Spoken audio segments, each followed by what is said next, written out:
the way I operate, I have kind of this personal model is I don't sulk very long. I think it's a downward spiral that just perpetuates if you allow your mind to focus on the narrative that it's building out of fear. Essentially, it's always fear related. Hmm. So I'll kick and scream, fuss, give myself permission to whine and feel sorry for myself for about this long.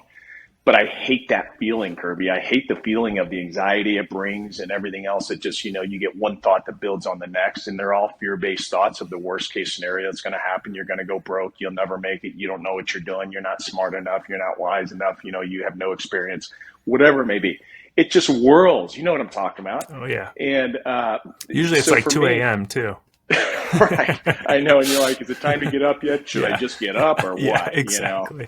Yeah, totally. It is. It's weird how that works. But I made a decision, and I always teach people because my passion now is helping people learn and helping people make a step into the bigger things, and just all the same kind of things that we're talking about here that you seem to enjoy as well.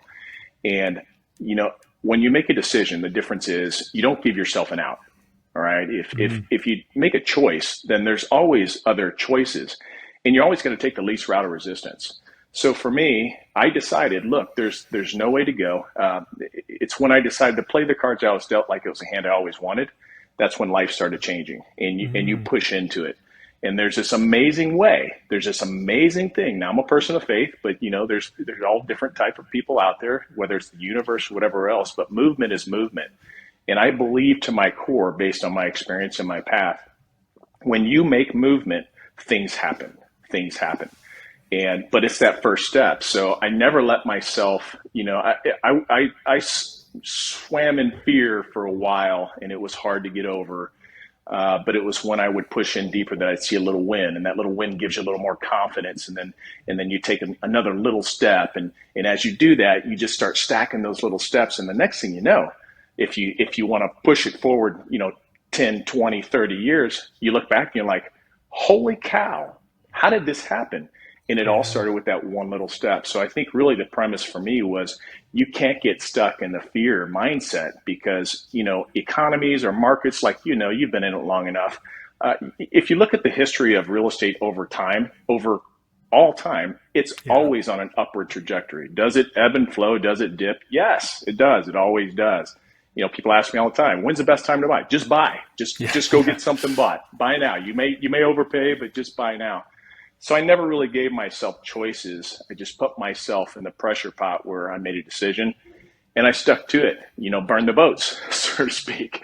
And it's the way that the pressure you put behind you that always allows you to push forward because you no longer have a choice. So play the cards you were dealt like it was the hand you always wanted. Yeah, I love that. If people really thought about that more and what that means, I feel like this comparison mindset kills so many people today, and I feel like that would help. for sure. I mean, just so much. I love that motto. I hadn't heard that before. So, um, in terms of your rental properties, then what does your rental property journey look like? So you bought that one in '05, you hit '08, and then how did you start building from there? Yeah, great question. So, it's a funny thing. There's this conundrum where you buy the first one and it's really, really hard just to get the Hmm. first one bought. Then all of a sudden the second one just shows up. It's Yeah. just there, and then the third and the fourth. So for me, in '05 was my first one. Then '06 and '07, I was stacking them. So I started buying more. I was energized. I'm like, this is awesome. It's like you feel like you're winning, and you see a path to freedom, uh, big freedom compared to what I expected for this guy who has no education to fall back on. And so it felt like something I could do. And I saw a real opportunity that I could build legacy and wealth for my family and security and all those things that, real estate brings fairly easily if you do a few things right. And so, I had bought more and I was stacking them, but then '08 hit and I'm like, oh my gosh. And then everything paused, obviously, till about 2012 for me. Mm. So didn't buy another one till then because, in the manufacturing business, I'm a big proponent of, look, you want low risk, but you want to jump into real estate. Great. Keep your day job. You don't Yeah. have to burn the boats from the first step, and jump in. That's the big scary stuff. And it doesn't have to be that way. Transition slowly and just start stepping on those. And if you want to do that someday, great. If you only want one, it can change your future. If you want 10, you'll probably want more after that one because it's kind of an addiction, Yeah. Yeah. and you start thinking, this is really cool. I like this. And you see the opportunity and the numbers and the future that it presents. But even one will change your future. So for me, there was that long pause. And then I got back into it because in the manufacturing, unlike real estate, when you don't have any business, but you have overhead, and I had like $32,000 to $35,000 a month that had to be paid out just for overhead, Wow. even when you're not making any money. Yeah. So That's you're a lot of like, pressure. oh my God, no pressure there. Yeah, for Yeah. sure. It's tough. So I was scared, man. I operated in fear mode for a long time and trying to protect my family, just kept managing what I had. And then as soon as the business started recovering from like a ground up rebuild, I mean, it was a massive overhaul in systems and processes to create efficiencies and then chasing customers again, like we were starting from zero. We've been blessed that the business, those things start taking root at some point. Your efforts always have some kind of response, good, bad, or different. And we were putting so much effort in that it started responding, and that started bringing in some cash flow again. And so what I did was I just take the cash I'd earn and go buy more real estate. Mm. I've been doing that for years now, and now I'm blessed, to be retired at 53. Now I'm working more than I've ever worked before in my life, but but it's all choices and things I choose to work on. Yes. So it's a lot more exciting because I don't have the pressure of have to, it's want to. So that's kind of how we got there. Yeah, yeah, it's funny you bring that up because I think a lot of people picture like financial freedom as like you sail off and never do work again, and it's like as soon as you get to financial freedom, then the question comes up like, what's the whole point of life? Is it to get to a place Yeah. where you just can sit around and do nothing forever? Yeah. So then it's like, well, what is the a lot of people then work even more hours, but it's just on things that have a bigger impact, which I think is Yeah. it has been true for me as well. 100%. I coach people in all different types in real estate. I kind of specialize with business owners and entrepreneurs to help them break through barriers and reach new levels in all everything that encompasses being a business owner and entrepreneur. Because I've had some of those struggles over the last going on 37 years. But the thing is, you have to embrace the journey because it's never the end game that you're going to win. And if you sit around and you think you're going to retire to the couch, you start dying. You literally start dying. Your brain, your body, everything. And again, if you're a person of faith, the Bible says, hey, be fruitful and multiply in Genesis, and that's exactly what we're designed to do. We weren't made to be this, such amazing species with the brain and the abilities that we have to go sit on the couch. And that's what creates boredom. So if there's boredom, then it means you're not doing enough in your life. Because, everybody does 8 hours. You have your average. If you do 8 hours, it's what you do after that. Are you creating? Are you stimulating your mind? For me, real estate was that. It was nice to do something different outside of my day job, but it stimulated me and gave me a little bit more excitement because it wasn't the grind of every day as well. And it turns into something. You wake up one day and you're like, wow, that thing turned into something over time. So it's pretty cool. Yeah, yeah, that's awesome. And so I'm curious then from 2012 to today, since after you kind of took a pause on investing, once you got back into it, started stacking your rental properties again. Was there any lessons that kind of stand out in your head that kind of have shaped the way you approach investing today? Like big things that kind of you were like, oh, actually, now that I realize this, I'm going to do things a little bit different, maybe. Yeah. How much time do we have here? Yeah, there's probably a lot of them, but Yeah, there is. I would say probably the biggest one that I try to make sure people understand, especially if, in the audience is people are people who may, have one, two, five, 10, is you have got to look at this like a business, even if it's one. And, there's this term I call, and it's in the book as well. It's called good cop, bad cop. You can't be the guy. You can't be the guy to your tenants. You can't be having barbecues with them or being their buddy or their friend. This is a business to you, and if you don't operate it like a business, and it's not that hard to do, that intimidates some people. Think, well, I don't have any business sense. It's not that hard. It's just some basic structure you put together, but it creates this buffer that allows you to have a voice of authority and to impose whatever is on the lease when necessary. If you don't have that and you're your buddy, man, tenants will take advantage of you. I mean, they will take advantage. I have friends who, it drives me nuts because I'm like, gosh, quit trying to be their friend. You're not their friend. This is a business. You provide them safe housing and a good place to live. They pay you rent. That's how this works. And that's it. That's why you have a lease, and that's the rule book of what they have to uphold and what your responsibilities and their responsibilities are. And I think if you do that, it makes a completely different picture because you can be the good cop when you need to and the bad cop when you don't. We structured that through an LLC where the management company, we have in-house management.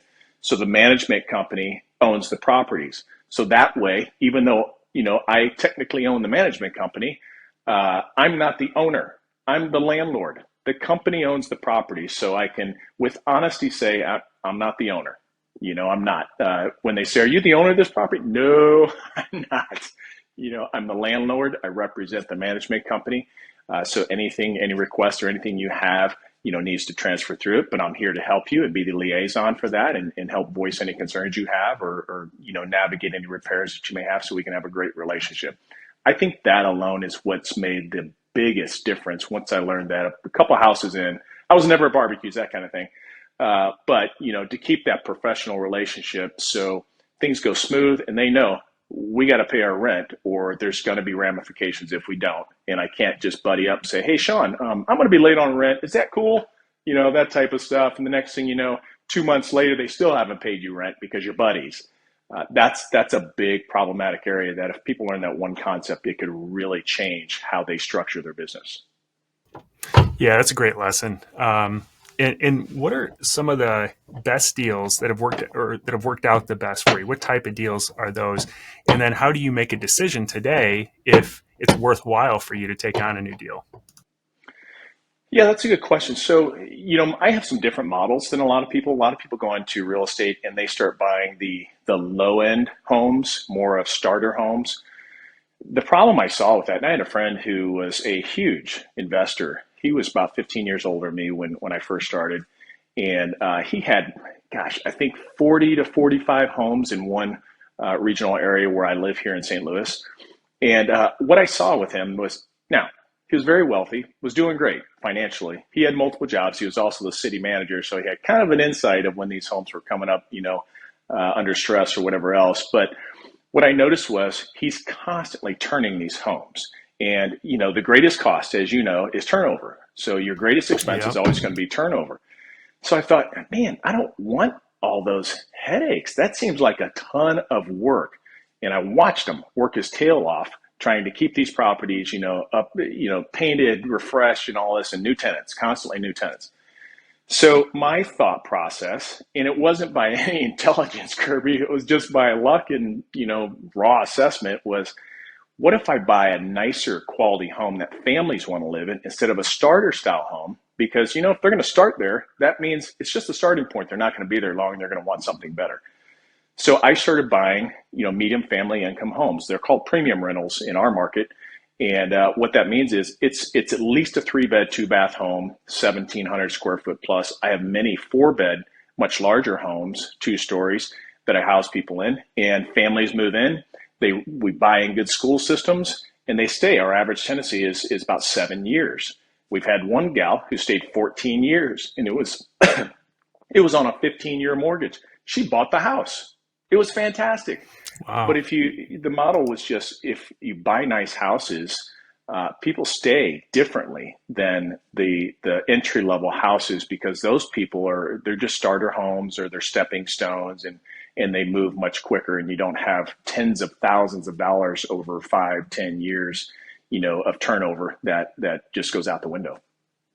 That's such a great point. And when you're looking at the metrics, when you're evaluating one of these deals, is there a specific metric that you're trying to identify that makes it a deal for you?